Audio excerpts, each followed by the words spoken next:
Oke,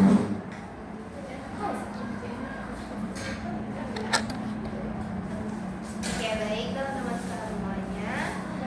Kita lanjut. Jadi setelah tadi teman-teman semuanya menceritakan semua perasaan teman, mungkin belum semua ya, lebih tepatnya hanya sebagian yang baru sempat menceritakan. Saya ingin bertanya nih, sejauh ini apa yang teman-teman rasakan setelah kita melakukan, kita udah masuk ke sesi pertengahan ini kan? Kita teman-teman semua udah menceritakan kesalahannya.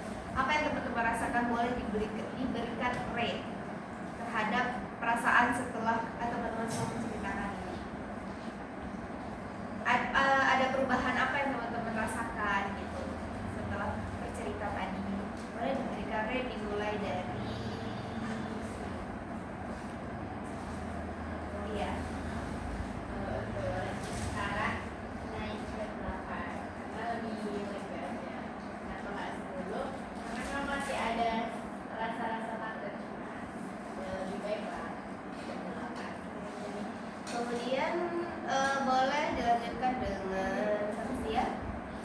Tadi kan jadi kayak cuma satu meter. Kalau tadi apa? Tadi sebelumnya kan 8. Kalau selama kejadian 5. Sekarang jadi merasa ingin nambah lagi jadi 8,5. Oke, boleh tepuk tangan dulu nih untuk yang jauh-jauh gitu. Nah, ya. Oke, lanjut, boleh Kak Mel. 7. Dari berapa tadi? 8. 6. Oke, Andi. 7,5. 7,5. Boleh Ayu. 8,5. Nanda. 7. Dari berapa tadi Nanda? Dari 8. Menurun ya Nanda. Oke. Semua sudah ditanya rate-nya? Baik, sekarang kita masuk ke tahap penentuan. Nah, tadi sebenarnya saya sudah mengarahkan bahwa kita akan memasuki seksi yang dimana kita memutuskan cerita siapa yang akan difokuskan dan dibahas. Boleh di sini kita vote. Kira-kira permasalahan siapa yang ingin teman-teman bahas pada seksi kali ini? Boleh dimulai dari Andi. Masalah siapa mau dibahas? Ini jangan terpengaruh karena teman memilih ini, kira-kira yang menurut teman-teman perlu nih untuk kita bahas, sama-sama kita cari solusi. Karena sebagaimana yang saya lihat bahwasanya permasalahan di sini rata-rata terkait dengan banjir yang berkala. Jadi mungkin bisa kita bahas. Kalau menurut saya ya, saya sebenarnya siapa aja boleh karena semua permasalahan kan semua sama-sama. Tapi kalau dari saya pribadi kayaknya lebih ke masalah di sini.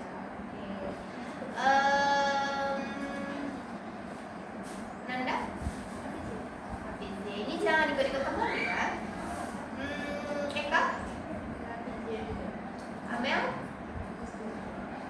Ayu? Sama juga. Nah, ini sepertinya karena satu udah memilih Hafizia ikut-ikut, atau boleh ada yang menyarankan atau kayak kayaknya masalah ini sebenarnya bisa juga dibahas karena ada yang mendukung atau apa, boleh disampaikan. Jangan takut untuk memberikan pendapat di sini karena nantinya juga ini dari teman-teman untuk teman-teman semua. Jadi di sini kita membahas dan kita juga mencari solusinya. Berarti semua sepakat Hafizia. Dari teman-teman boleh kasih alasan kenapa kita fokus ke masalah fiziak. Boleh dulu ya. Baik, jadi menurut saya kenapa permasalahan fiziak harus kita selesaikan? Menurut saya ada sebenarnya seperti ini ada hal yang belum membuat dia lega masalah ini. Jadi menurut saya ya sama kayak fiziak sama kayak tadi juga Hafiznya sempat nangis, mungkin ada masalah yang belum dia ceritakan atau masih terpendam sesuatu. alasannya ini lebih ke bencana sesungguhnya. Maksudnya tuh gini, karena terkadang ketika bencana itu datang dalam kondisi kita yang kayak teman kos kita, teman kita tuh ataupun siapapun itu, dampingan kita tuh kurang sehat misalnya kayak Hafizah sendiri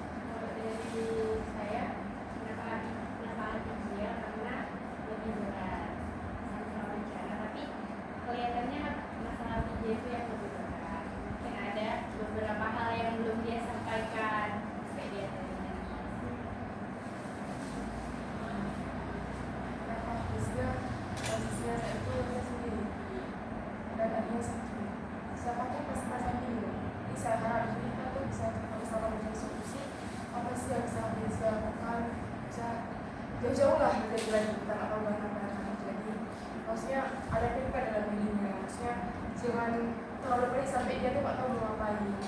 Sama-sama solusi masalah dia. Mungkin banyak yang masih dia simpan, mungkin banyak ketakutan yang masih dia kubur dalam. Oke, itu kan tadi dari sisi teman-teman semua. Kalau dari Hafizah sendiri, masalah ada nggak masalah orang yang mungkin ingin Hafizah bahas atau mungkin memang Hafizah ingin memfokuskan ke masalah Hafizah? Kalau aku sih masalah yang dibahas kayaknya hampir lah. Karena kan dia dari kan, kok bisa dia bisa kan orang lain daripada diri sendiri. Kalau aku kayak gitu kebetulan kayak ada yang nggak gitu, kayaknya ada semua. Karena di sana pun pas kejadian di sana, aku nggak gitu, cuma setelahnya. Nah, jadi gimana tuh setelah mendengar pendapat dari teman-teman? Gimana? Jadi gini teman-teman, sedikit tambahan. Jadi kita fokus ke masalah satu teman kita, tapi kita nggak fokus ke masalah dia aja.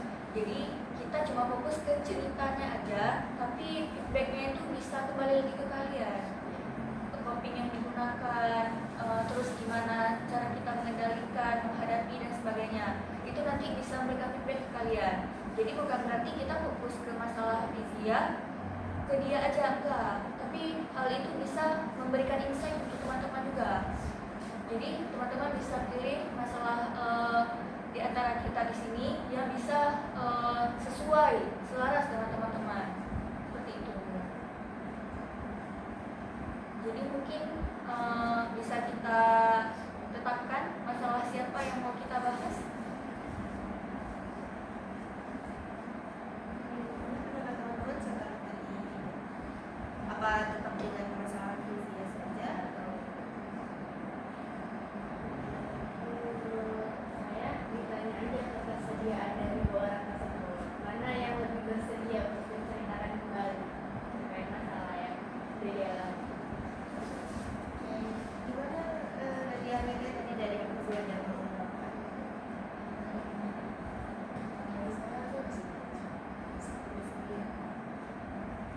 Oke. Jadi melihat dari pendapat kedua belah pihak yang bersangkutan ini ya, tadi Hafizah mengungkapkan bahwasanya Hafizah sebenarnya sejauh ini cuma dia sudah menceritakan apa yang dia rasakan dan itu hanya mempengaruhi dia ketika dibahas aja, enggak yang sampai mempengaruhi kehidupan sehari-hari dan lain sebagainya. Mungkin dari segi Amel juga seperti itu yang tidak mempengaruhi, namun di sini mungkin kita belum memperdalam bagaimana kondisi Amel ini sendiri. Mungkin bagaimana kalau kita membahas di pas Amel saja kita ini. Teman-teman semua setuju? Setuju. Oke. Berarti kita akan membahas terkait dengan masalah. Baik, sekarang saya mau tanya. Jadi Amel tadi bilang bahwasanya selama bencana terjadi tadi Amel berpikir bahwasanya yang penting orang aja yang kayak mana ya, Amel lebih mementingkan orang lain daripada diri Amel sendiri kan. Pernah ada satu kejadian nggak yang mungkin di kondisi terdesak Amel merasakan hal yang sama tapi dari sisi orang tersebut sehingga itu jadi pelajaran Amel, atau ada hal tertentu yang mendorong Amel lebih yakin bahwasanya orang yang lebih butuh bantuan daripada ada suatu cerita mungkin. Jadi Amel bilang tadi kan Amel tuh lebih mementingkan orang lain atau kenapa. Pernah ada satu kejadian yang membuat Amel merasa bahwasanya di satu kondisi itu Amel lebih perlu untuk memperdulikan orang lain sendiri. Kejadian kayak saya nggak tahu ada kejadian khusus. Nah, cuman aku tuh dari kecil tuh kelas dua, aku dari kecil tuh ya nggak tahu ya salah didikan bagaimana. Tapi keluarga tuh selalu mengalah sama hati. Jadi apa-apa kakak dulu, tapi mungkin dari sisi kakak mungkin merasakan sebaliknya ya, karena kita sebagai kakak anak, tapi kan terasa dengan hati gitu. Kalau ada mau ini, adik dulu lah. Tahu kan dari kecil kalau mau apa-apa adik dulu. Amel berapa bersaudara? Amel anak ke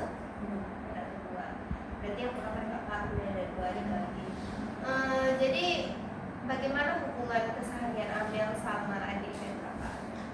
Kalau adik sama kakak, ada yang adik kakak pada umumnya ada, ada. Cuman kalau sama kakak sekarang udah lumayan baik sih. Dan dulu karena sempat jauh ya, sempat jauh.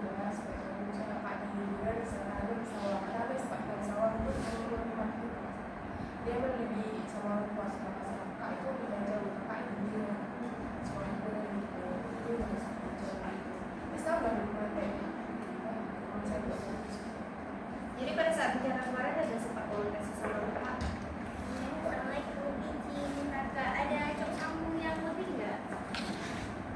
Izin ya. Kak aja.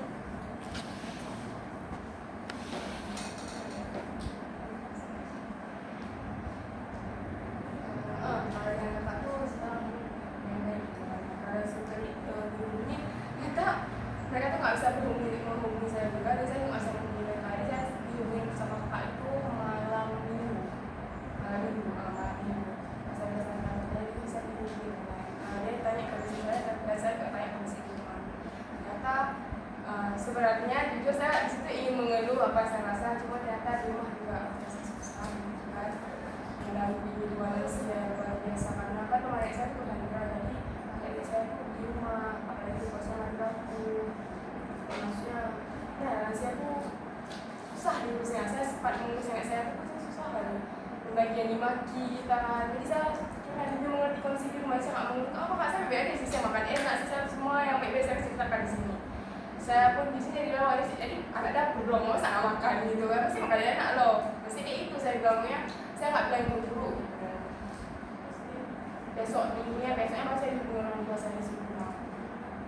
Berarti kakek sama nenek nggak ikut ke rumah Amel, masih di lokasi yang tempat banjir itu? Itulah dievakuasi orang tua yang saya ke rumah gitu. Oh, berarti sempat lah yang dievakuasi seperti itu. Jadi setelah Amel menghadapi bencana ini, pernah ada satu kondisi di mana Amel mungkin meratapi apa yang Amel alamin, kayak merefleksi diri Amel yang kayak kenapa ya kemarin ini waktu lagi sendiri ataupun atau setelah kejadian dia udah normal kegiatan aja gitu. Bukan sih, rasanya malah saya meratapi itu pas konsumsi di konsumsi gitu ya. Saya kan menunggu kayak apa yang saya pikir balik kayak gitu kayak ya bahasa dari mana ya ini masalah. Jadi saya nggak bisa tidur karena itu nggak bisa tidur, jadi saya yang sebenarnya udah start bangun tuh mau masak apa, mau ingin apa, cukup apa enggaknya, berapa porsinya, itu saya pikir aja, saya nggak pikir rumah. Tapi aku saya bilang ini kalau dalam bahasa Indonesia kayak ini, dia pikir orang tuanya udah meninggal, nggak ada dicoba hubunginya. Padahal saya udah coba hubungi dari segala HP, dan kan ada dosennya apa dia udah dibuka pakai ibu tuh yang tersambung pakai nomor terhubung. Cuma memang di sana yang nggak kejadian. Saya pas lagi hubungi gitu kan. Saya termenung tuh kayak capek iya, lelah juga iya. Tapi saya gimana ya? Masa itu menurut saya mengalihkan pikiran saya ke rumah. Mengalihkan pikiran saya ke rumah gitu. Pertama itu saya kan ada di sini. Pertama-tama tuh maksudnya sangat-sangat senang hati gitu membantu jalan hari Jumat. Setelah Jumat Sabtu, saya melihat kedua nih yang masak itu karena kami itu dituntut. Mereka anak orang ini disuruh kasih makan sehari 3 kali. Dan bisa itu alat masak itu sangat-sangat terbatas. Mati lampu juga iya. Saya ada sering mati lampu dia ibu tuh mau kami itu masak nggak berhenti. Malam sekalian berhenti istirahat. Kalau saya perkirakan kayak itu ya. Karena kenapa saya perkirakan kayak itu kan ini biasanya kan dua anak masaknya yang mengundang itu kan 2 tuh. Kan nasi baru nggak cukup, masuk ada 4. Pas malam Jumat itu malam Sabtu itu kami dibantu sama anak relawan lain, anak relawan dari BI. Mereka masak di kayu karena posisinya mati lampu. Batu lampu itu yang baru tercukupi nasi orang ini. Sedangkan lauk pauknya itu kami udah bilang lauk pauknya ini nggak boleh kita kasih sekalian, kita harus bagi per porsinya gitu. saya sayur dulu, nanti kalau baru telur gitu. Gak boleh kita kasih sekalian, apalagi sempat dapat MBG ya, sempat dapat MBG ya kan. Dan ternyata di MBG itu isinya cuma nasi sama telur. Jadi sayur yang udah dimasak tadi mau nyampe nanti malam biar kita nggak susah masak, ternyata langsung dikasih. Bisa kayak kesel gitu, kadang kesel, apalagi ibu aku ada suara menuntut. Kenapa saya bilang dia lupa, kami juga terdampak di situ. Dia seolah-olah hanya mementingkan khalayak ramai di auditorium, sedangkan kami terdampak gitu. Di sini tuh saya sudah mulai terbebani, sudah mulai gimana ya, yang awalnya sangat senang hati, misalnya sebagai peralihan juga, terasa kayak berat gitu. Jadi ada hari-hari yang saya lalui di malam minggu, hari Sabtu sore saya kan saya tuh sering tuh saya maksudnya setiap shift ada, walaupun nggak datang ibu bidan ini siapa nih shift malam saya, pagi saya juga, siang saya juga situ shiftnya. Karena jadi malam minggu tuh saya lepaskan untuk anak relawan yang dari BI. Ternyata banyak nasi yang nggak jadi, banyak yang keras, orang masak. Dan waktu itu pun mereka cuma masak ini yang lumayan, saya banyak mie kan enak lah kan masak, saya nggak susah. Cuma nasi. Dan situ ada rasa gimana ya? Kesel juga ada, tapi nggak mungkin aku berlalu di situ kapan aku bersihin kos. Nah pas pulang dari situ, situlah saya maksudnya relax itu, nggak pegang lagi alat-alat masak. Tapi pas orang ini mau anak relawan nggak makan, tunggu saya langsung ke depan semua ya. Jadi biasa saya masak lagi juga coba kos itu. Masak ini lagi juga buat anak relawan yang belum makan. Nah di situ pas saya saya masak, Kalian masuk di sini kan? Bukan. Pokoknya kondisi masak di auditorium itu benar-benar pemilihan saya mungkin sebagai kuping saya bisa saya bilang. Jadi tadi kan Amel ada cerita nggak ke orang tua peran Amel selama bencana di kampus? Gimana responnya? Kalau saya nggak jauh gimana ya pas saya cerita apa saya makan enak saya juga ya saya masak di sini dan lawan masak ada apa yang ada di ini ada kita dulu lah sampai kan kalau saya saya langsung kayak pulang, kapan kamu pulang gitu biar dijemput di segala macam apa saya akan pulang, saya menunggu saya akan pulang gitu.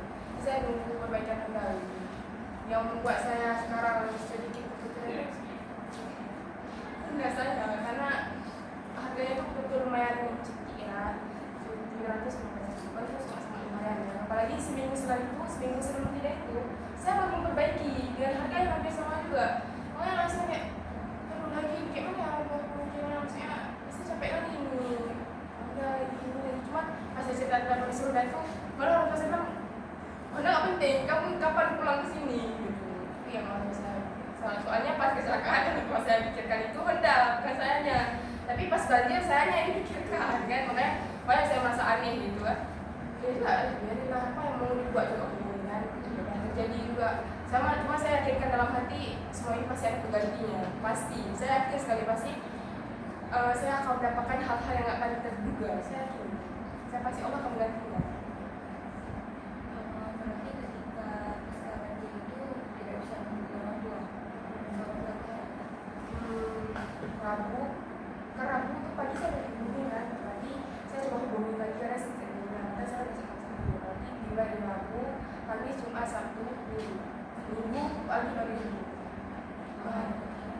Teman-teman lain seperti itu atau bisa menghubungi orang tuanya? sama PR-nya.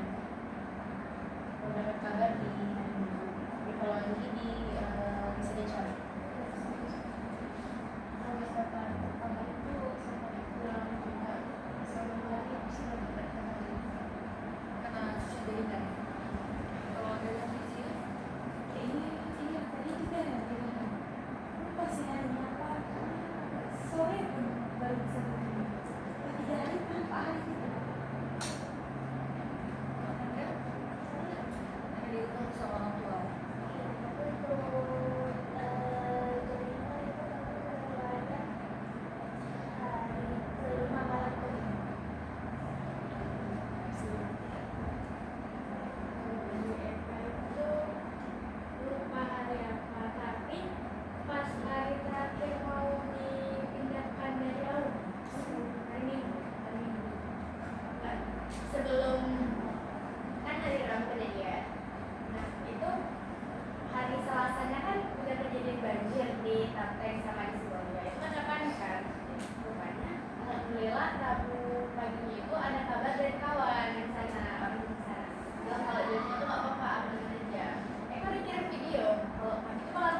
banjir sampai kok aman kok dengan sih. Tapi yang buat marah ke saya itu nggak disampaikan. Padahal kan kalau dibilang kan keamanan ya.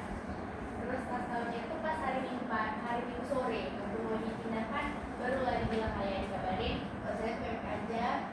Aku baru bisa nelpon baru dibilang gimana kakak di sana ya. Padahal kan kita mikirnya orang tua kita itu udah tahu loh kalau di sini banjir dan baik aja. Mereka ada salah itu yang buat marah, kesal dan kecewa lah pastinya sama kawan sendiri ya. Hari Minggu sore.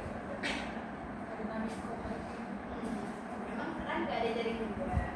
Dan baru seminggu sih, baru 3 hari ini baru ada jaringan sana, baru diulang karena betul-betul perbaikan gitu. Maka di sana parah kali kan. Kami kayak dikepung gitu, sebelumnya sampai sama Taksel, ini tengah-tengah yang perbatasan kan sampai sama Taksel. Jadi memang aman ya. Jadi banjir ini kan itu bencana yang besar, bahkan rumah-rumah jaringan juga hilang. Nah, kita sepakat bahwasanya banjir ini punya dampak pasca banjir. Nah, kita memfokuskan masalah ke Amel. Nah, menurut Amel sendiri dampak apa yang Anda rasakan setelah banjir? Apa yang faktor yang mempengaruhi psikologis Amel sekarang?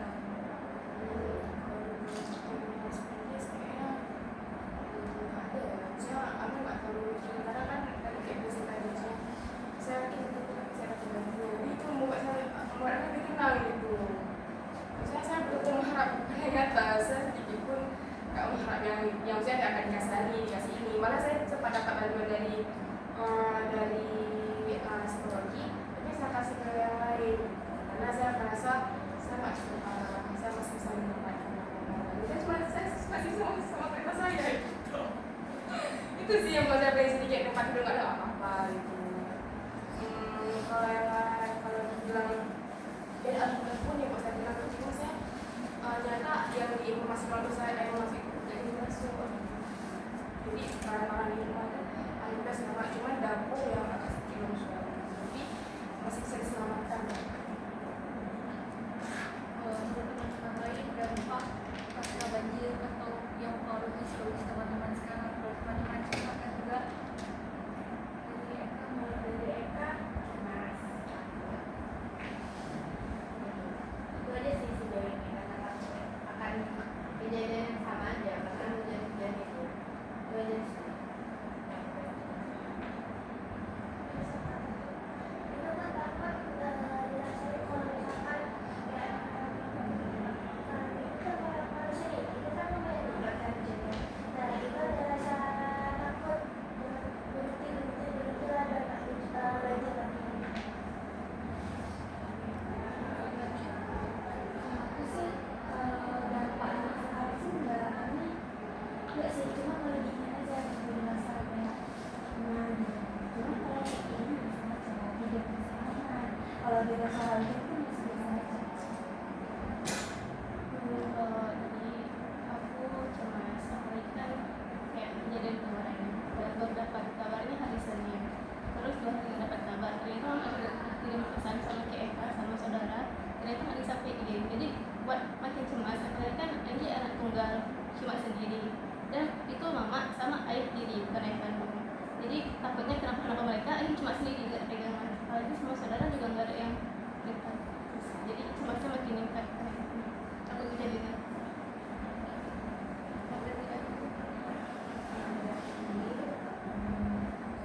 Semua kalau dampak berarti kalau misalnya hujan yang menimbulkan itu ada habis. Nah, ini kan kemarin ada cerita bahwasanya teman-teman tidak jaringan, tidak bisa menghubungi orang tua. Apa yang teman-teman lakukan untuk menghubungi sebisa mungkin? Ada yang bisa menceritakan?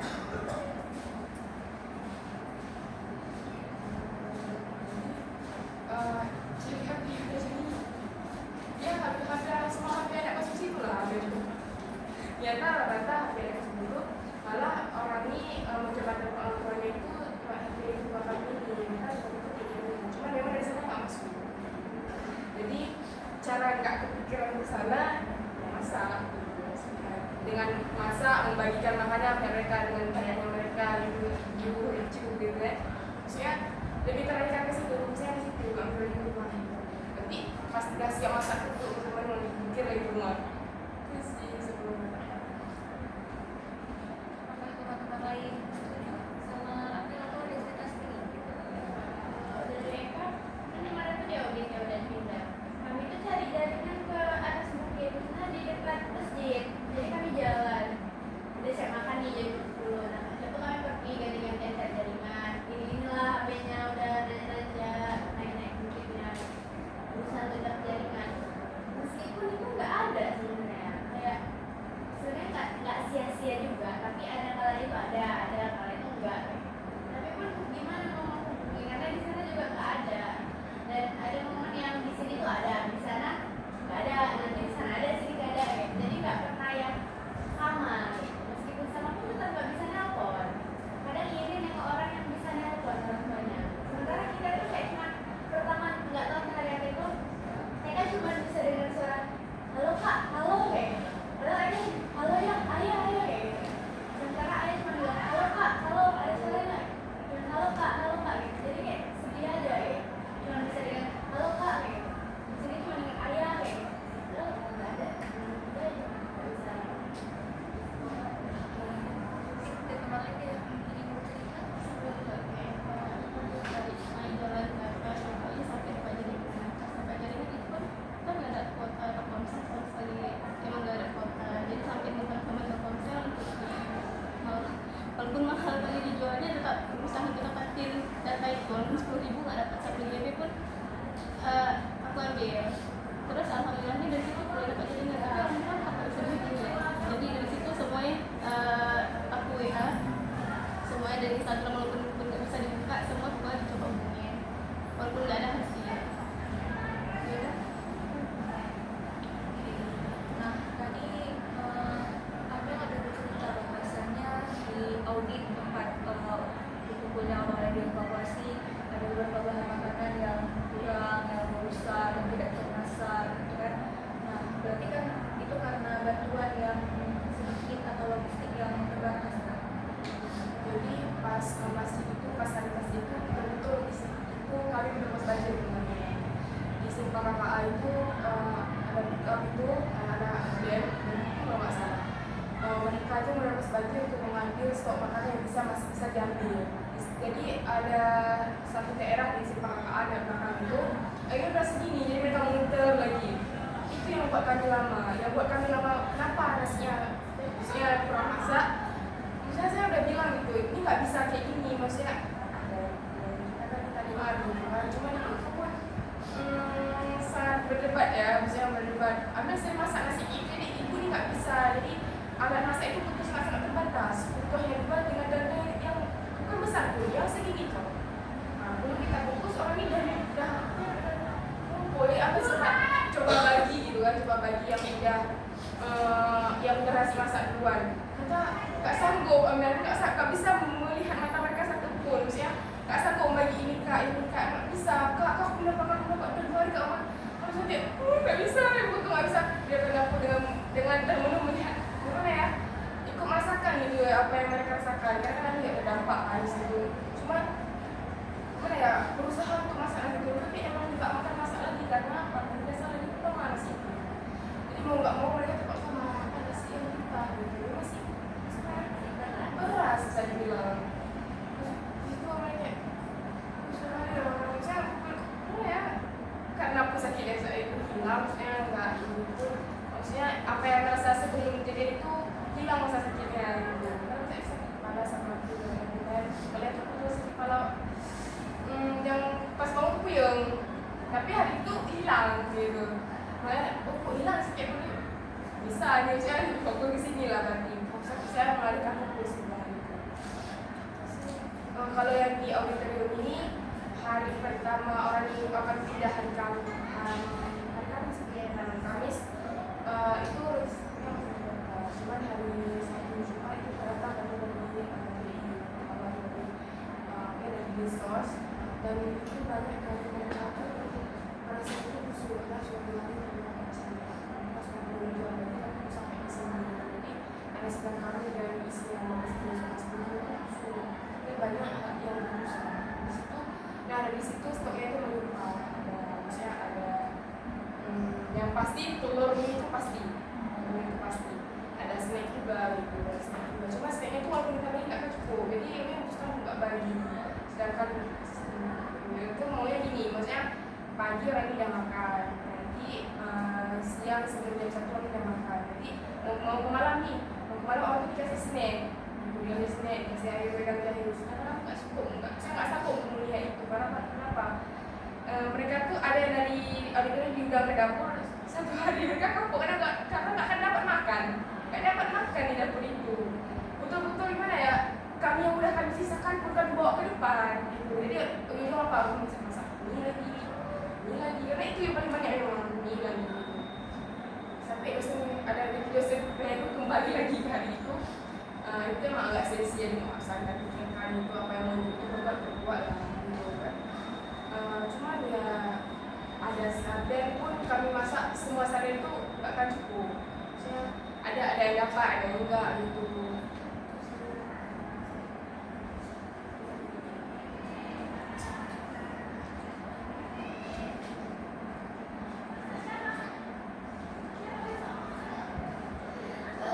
Jadi Amel sejak kapan Amel punya dari bahwasannya Amel tuh emang dari sebelumnya punya kebiasaan mencari pengalihan perhatian itu memang sejak lama begitu, atau Amel baru mendapati kebiasaan itu tuh selama bersana? Sejak lama dan masalah apapun Amel selalu mengalihkan. Dan itu biasa efektif. Dulu efektif, cuma dampaknya itu datang lumayan berdampak gitu. Maksudnya saat meledak itu kita nggak bisa kondisikan. Pada satu waktu kita meledak gitu. Padahal ya sudah teman-temannya itu kita udah marah. Padahal kadang saya kayak masalah apa tadi yang marah ya? Cuma hasil pilih loh. Dia cuma nanya, aku kenapa suaraku tinggi? Saya mikir aku marah. Kadang aku nggak marah kadang. Kadang suaraku tinggi itu menekankan bahwasannya betul loh yang aku bilang itu. Jadi kadang sama masuk sekolah gini lah, maksudnya Amel udah mulai belajar mengenal gitu. Ternyata emosi itu perlu dikendali, bukan dialihkan. Dia perlu kita tulis lah istilahnya. Ini aku sedang marah kenapa ya? Apa yang mau dimarah? Bukan misalnya saya marah ke siapa itu, misalnya nonton. Terus saya tuh sekarang kalau efektif ya. Dulu sangat-sangat efektif. Apapun permasalahan, kami selalu mengalihkan. Dulu habis hujan. Kalau dibilang trauma, takut cemas, ada sedikit cemas, tapi bukan cemas takut banjir kembali, takut nggak bisa pulang. Amel takut nggak bisa pulang karena kan jembatan ke akhir itu kan ini. Amel takut gimana ya kalau terbalik, karena sempat terbalik di perahu itu, tapi sempat terbalik di situ. Dan Amel di situ ngopris, padahal nggak dalam. Saya udah hampir ke pinggir jatuhnya karena orang tuh buru-buru berdiri semua orang tuh. Dia Amel jatuh ke belakang, senggol sama lebih gede. Jatuh ke belakang ininya. Disuruh kayak awas ya kalau aku buat ini ya, saya berisi dikit nggak akan kesenggol kayak itu. Jadi orang tuh berdiri ini inilah situ mah kita takut dari yang paling tinggi kalau berdiri kayak mana dibawa sana. Itu yang Amel pikirkan sama hujan. Kalau dibilang trauma karena takutnya enggak, itu masih main hujan, masih suka hujan, masih biasa lah dengan hujan. Cuma yang Amel khawatirkan nggak bisa pulang ke sana kan.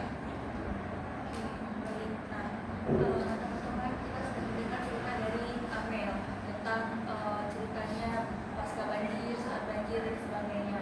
Nah, dari cerita Amel ada beberapa yang saya lihat selaras dengan teman-teman, seperti adanya dampak psikologis sebelum dan sesudah banjir. Lalu ada keterbatasan logistik lebih untuk kita bertahan berupa makanan, pakaian dan sebagainya, serta barang-barang yang rusak seperti yang teman-teman ceritakan tadi.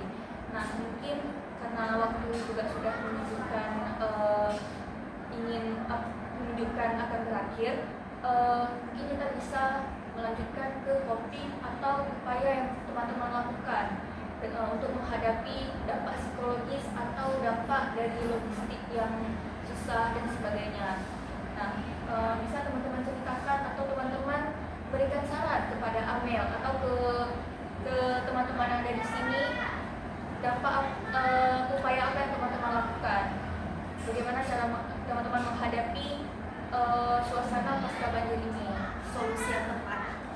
Ya, Yang bisa kita lakukan. adakah teman-teman yang ingin memberikan saran bagaimana cara menghadapi dan survive di keadaan ini. Atau mungkin ada pengalaman dari teman-teman yang itu efektif dan bisa teman-teman lain coba. Selama itu apa solusi yang kalian lakukan gitu? Ketika sedang misalkan dalam kondisi panik, kalian melakukan hal apa ternyata itu efektif, mungkin teman-teman lain bisa coba. Atau mungkin ada teknik-teknik tertentu, mungkin teman-teman relaksasi dan lain sebagainya. Tidak ada?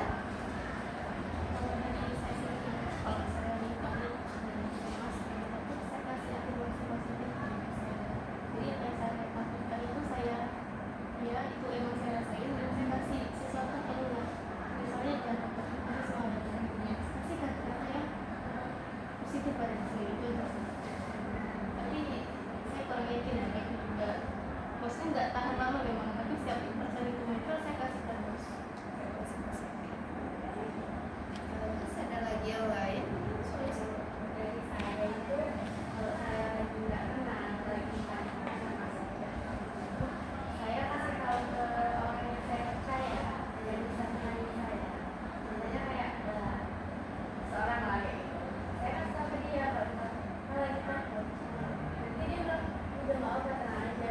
Tapi saya juga memberikan afirmasi positif juga ke diri saya. Itu bakal nggak apa-apa loh, tenang aja. Ada orang lain kok yang bisa nemenin kayak gitu. Dan ini kan saya bukan nggak bisa sendiri, tapi saya lebih aman kalau saya ada orang lain. Berarti dukungan sosial Ya, ya? saya lebih butuh dukungan sosial, bukan berarti saya nggak bisa sendiri, tapi kalau ada dukungan sosial saya lebih merasa aman ya. Dan itu untuk orang yang saya percaya aja, bukan orang banyak, orang memberikan afirmasi positif sama memberitakan ke orang lain. Begitu nantinya. Ada lagi mungkin? Oke, berarti teman-teman semua sudah menyadari ya bahwasanya sebenarnya ada beberapa hal, atau mungkin sebenarnya teman-teman sudah menerapkan tapi tidak terpikirkan dalam kondisi seperti ini mungkin ya, karena pasti teman-teman apalagi nih kalau kita dalam kondisi darurat biasanya semua bisa terjadi. Yang kita nggak bisa jadi kita bisa, yang kita anggap itu suatu hal yang rumit ternyata itu suatu hal yang mudah kayak gitu ya. Jadi mungkin di sini sejauh ini teman-teman sudah menyadari apa yang teman-teman bisa lakukan, kayak tadi dari afirmasi positif, kemudian juga bisa dari dukungan sosial kayak gitu ya. Baik, Baik, jadi saya simpulkan teman-teman, keadaan kita sebelum dan pasca banjir ini sangat berdampak untuk kita semua, baik secara fisik maupun mental dan barang-barang, bahkan ke logistik. Nah, untuk itu teman-teman sudah hebat karena sudah melalui hal ini sampai sekarang, bahkan bisa masuk kuliah juga dengan barang-barang yang masih tersisa, dengan uang yang masih tersisa dan sebagainya. Nah, mungkin teman-teman tidak sadar dengan teknik atau penguatan yang teman-teman lakukan hingga teman-teman bisa sampai di waktu seperti ini, bisa sampai di saat ini. Nah, dari yang saya simpulkan ada beberapa hal yang teman-teman lakukan untuk menangani dampak psikologis seperti cemas, takut dan sebagainya. Di antaranya ada yang memberikan afirmasi positif ketika perasaan takut itu muncul, dan itu menjadi penguat ketika perasaan takut dan cemas itu muncul. Lalu ada yang bercerita, membutuhkan dukungan sosial agar merasa lebih baik. Nah, lalu juga tadi ada yang menyinggung ketika bencana itu terjadi maka kita harus tenang, menyelamatkan apa yang bisa kita selamatkan dan tetap siap siaga. Ada yang bercerita tadi Amel bahwasanya ketika bencana itu terjadi dia melakukan menyelamatkan barang yang bisa diselamatkan, melakukan siap siaga, lalu menyiapkan barang-barang yang bisa kita bawa dan barang-barang yang penting yang bisa kita selamatkan. Nah, menurut saya itu cukup efektif. Mungkin dari teman-teman juga bisa melakukannya. Apakah teman-teman setuju atau ada tambahan dari upaya yang bisa kita lakukan? Setuju. Oke. Teman-teman sudah sangat hebat sejauh ini.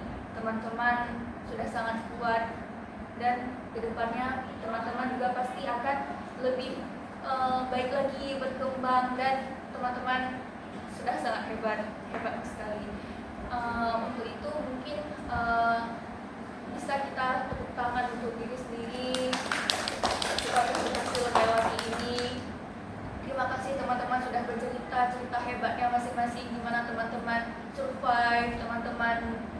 melewati hal itu tuh itu hal yang sungguh luar biasa bagi saya. Dimana Hafizia yang adanya sedang sakit mencoba bertahan, dimana teman-teman yang lainnya mencoba menenangkan teman-teman lain, mencoba berpikir positif, itu sangat-sangat hebat di keadaan seperti itu.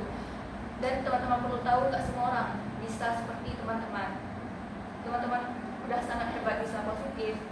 Nah, untuk itu mungkin saya kembalikan lagi kepada konselor. Nah, untuk itu mungkin kita bisa melihat apakah ada perubahan sebelum dan setelah cerita dan evaluasi. Oke, baik teman-teman semuanya, tadi sudah kita sudah saling bercerita, tadi juga sebagaimana yang sudah disampaikan. Kami juga mengucapkan terima kasih banyak. Namun sebelum kita menutup, mungkin saya mau melihat dulu nih perubahan yang teman-teman rasakan dari tadi yang kita sudah memberikan rate pada awal pertemuan terkait dengan perasaan teman-teman. Di pertengahan kita sudah memberikan rate. Sekarang saya mau melihat bagaimana kondisi atau perasaan teman-teman semua setelah bercerita kepada kita semua. Boleh dimulai dari mana? Berapa rate-nya yang diberikan setelah kita melakukan proses konseling? Kita tadi 8 itu sebagai hubungan diri sendiri, sebenarnya terjadi itu keadaan. Tapi setelah bercerita dan setelah mendengar semua pengalaman dari teman-teman itu udah kayak aku nggak secengeng dulu rupanya gitu kan. Terus oh iya, kayak iya betul tadi kayak Coach sudah bilang sebenarnya ada teknik yang udah kita lakukan tapi kita nggak sadar. Jadi ketika ada yang ngarahin, oh aku juga ada kayak gini, oh berarti aku udah gitu lah, pokoknya hebat, ada superhero nih kan. Jadi mendekati surat. Boleh belajar dengan Eka? Dari saya udah 8. Oke, Amel? 8,5. Oke, Ayu? Agi? 8. Hafizia? 8,5. Oke. Di sini saya mau ada penambahan buat teman-teman semua. Saya mau meminta teman-teman semua boleh memeluk dirinya masing-masing seperti ini. Boleh ditarik nafas dulu sebanyak 3 kali yang lebih dalam, kayak gitu. Pelan-pelan aja. Kita tutup mata aja dulu, semua tutup mata. Dengarkan instruksi, tutup mata aja, tutup mata instruksi saya. Tarik nafas dalam-dalam. 2. Tarik nafas sekali lagi. Sambil disapu-sapu, ucapkan terima kasih kepada diri kita sambil dibuang lagi nafasnya. Tarik nafas lagi yang dalam, kemudian buang.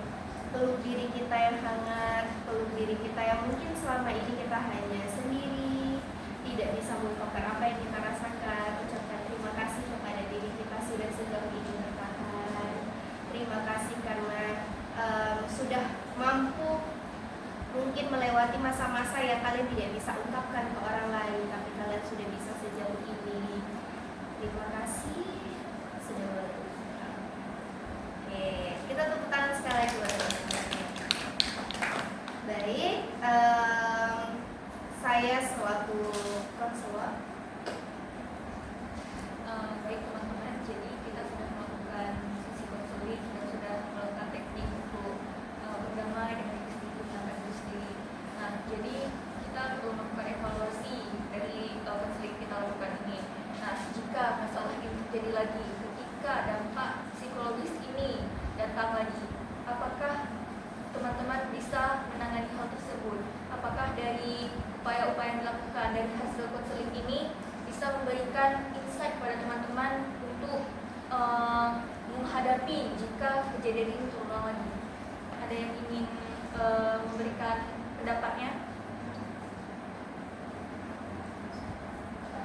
Sepertinya apabila berjalan beberapa bulan atau tahun ke depan, insya Allah ini menjadi pengalaman terbaik yang membuat kita untuk lebih tahu apa yang akan kita lakukan. Tapi